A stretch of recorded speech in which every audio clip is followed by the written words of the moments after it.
नमस्कार दोस्तों। Difference between high commission and embassy, आखिर क्यों हर जगह नहीं लिखा होता इंडियन एम्बेसी? क्या अंतर है हाई कमीशन और एम्बेसी में? आज इसी के ऊपर हमारा मुद्दा और हमारा ये वीडियो रहने वाला है। आपने अक्सर ऐसे शब्द सुने होंगे जैसे कि अमेरिकी दूतावास, भारतीय उच्चायोग, जैसे आमतौर पर अंग्रेजी के शब्दों से ज़्यादा पहचान मिलती है, जैसे कि हाई कमीशन और एम्बेसी। अब सवाल यह है कि आखिर इन दोनों में अंतर क्या है? तो आइए आसान भाषा में जानते हैं इन दोनों के बीच का अंतर। नमस्कार, मेरा नाम है सोमवीर कौशिक और आप देख रहे हैं डेमोक्रेसी 360 क्लिक इंडिया पर। तो चलिए अपने टॉपिक पर आते हैं। इस झोल झाल की शुरुआत होती है कॉमनवेल्थ से। ये वो कॉमनवेल्थ गेम वाला नहीं है, हालांकि गेम का सीधा संबंध कॉमनवेल्थ से ही है। समझ नहीं आया होगा क्योंकि ये थोड़ा सा मामला पेचीदा हो गया, तो हम समझाते हैं इसे आपको बिल्कुल सरल भाषा में। कॉमनवेल्थ को हिंदी में राष्ट्रमंडल कहते हैं। तो अब राष्ट्रमंडल और कॉमनवेल्थ, ये दोनों ही शब्दों को याद रखना, क्योंकि इन्हीं पर टिका हुआ है ये पूरा वीडियो। कहीं पर अगर मैं राष्ट्रमंडल बोलूं और कहीं पर कॉमनवेल्थ बोलूं तो इसमें कंफ्यूज होने की ज़रूरत नहीं है। इन दोनों का अर्थ ही सेम होता है, बस भाषा इंग्लिश और हिंदी का फर्क है। राष्ट्रमंडल उन देशों का समूह कहा जाता है जो कभी ना कभी ब्रिटेन से जुड़े हुए हैं, जैसे कि वो देश जिन पर ब्रिटेन ने अपना राज किया था। आपको बता दें, भारत भी एक राष्ट्रमंडल देश है। ये जो कॉमनवेल्थ वाली राष्ट्रमंडल देशों का संगठन है, इसमें कुल 53 राष्ट्र आते हैं। राष्ट्रमंडल का मुख्यालय लंदन में स्थित है। हालांकि मोजाम्बिक और रवांडा कभी ब्रिटिश साम्राज्य के गुलाम नहीं रहे, फिर भी राष्ट्रमंडल के सदस्य हैं वो लोग। इसके उलट संयुक्त राज्य अमेरिका, जो कि कभी ब्रिटिश राज के अधीन था परंतु राष्ट्रमंडल का सदस्य नहीं है। इसका मुख्य उद्देश्य होता है लोकतंत्र, शासकता, मानवाधिकार, बेहतर प्रशासन, मुख्य व्यापार, विश्व शांति जैसे कुछ मुद्दे। वैसे ये टॉपिक अपने आप में एक अलग वीडियो डिजर्व करता है, और अगर आप चाहते हो कि इस पर एक अलग से वीडियो भी बनाई जाए तो कमेंट बॉक्स में इसकी राय जरूर दीजिएगा। अभी के लिए इतना काफ़ी है, क्योंकि अपना जो टॉपिक है उसके लिए इतना सफिशिएंट है।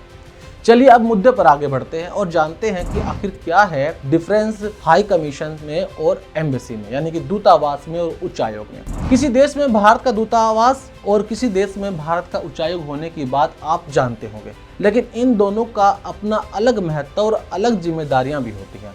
हालांकि इनमें कुछ समानताएं भी हैं।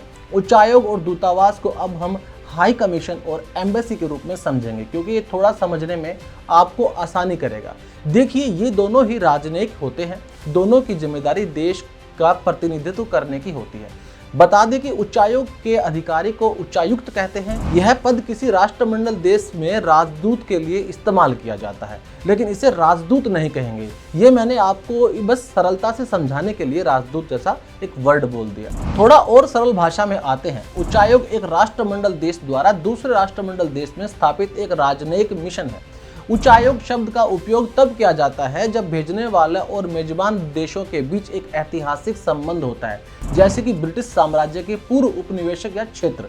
उच्च आयोग की स्थापना साझा ऐतिहासिक, राजनीतिक और सांस्कृतिक संबंधों के आधार पर की जाती है। उदाहरण के तौर पर कनाडा में भारत का प्रतिनिधित्व करने वाला शख्स उच्चायुक्त कहा जाता है, यानी कि वहां पर हाई कमीशन होगा। उसी प्रकार से कनाडा का भी भारत में हाई कमीशन ही होगा, क्योंकि दोनों ही देश कॉमनवेल्थ यानी कि राष्ट्रमंडल देशों का समूह है।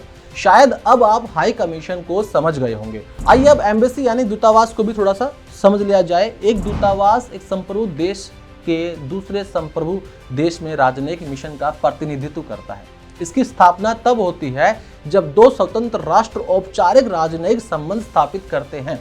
दूतावास आमतौर पर उन देशों के बीच स्थापित किए जाते हैं जो राष्ट्रमंडल का हिस्सा नहीं है, जिनका पूर्व उपनिवेशों के साथ कोई ऐतिहासिक संबंध नहीं रहा। दूतावास मेजबान देश में भेजने वाला देश के लिए संपर्क के मुख्य बिंदु के रूप में कार्य करता है। उदाहरण के लिए, अगर जर्मनी में भारत का ऑफिस है तो उसको अब आप हाई कमीशन नहीं कहेंगे, ये दूतावास यानी कि एम्बेसी हो जाएगा, और इसके अधिकारी को भारत का राजदूत यानी कि एम्बेसडर कहा जाएगा, ना कि उच्चायुक्त कहा जाएगा। आशा करता हूं अब आप हाई कमीशन और एम्बेसी का कॉन्सेप्ट पूरा क्लियर समझ चुके होंगे। अगर अभी भी नहीं समझे तो मैं एक विस्तार से बता देता हूं। देखिए, कॉमनवेल्थ जो देश हैं, उनके जो समूह हैं, उनके अंदर किसी देश की अगर ऑफिस होते यानी कि एम्बेसी होती है या फिर हाई कमीशन होता है, तो इसको सिर्फ हाई कमीशन कहा जाएगा, ना कि एम्बेसी कहा जाएगा।